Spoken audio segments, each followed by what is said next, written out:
Kore'den bizim müəllimlərimizlə sanki bir daha görüşürük sizlerle. Ve çok isterim ki orada Nazım Elbette Bey'e hoşçakalınız. Çünkü Nazım Elbette Bey o gece konservatörümüzün büyük müəllim, onu bilenler var. Ayrıca rehber idi, Gülgül adlı mektep, onu da bilenler. Ancak ben bir müze işçisi gibi bir destekler gibi değil ki 50. yıllarda kendisi gelir oldu, 50. yıllarda 56. yıllarda o potansiyatına direktör etti.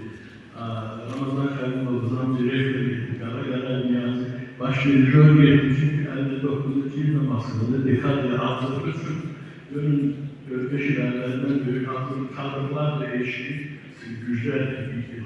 Ve onlar Kara Mermide sayılacak şeyler, yani Niyazi ancak Lenin Mecnun'la Əsli Kərəmi redakçısını bilməz, Nazım Əlbeyli var.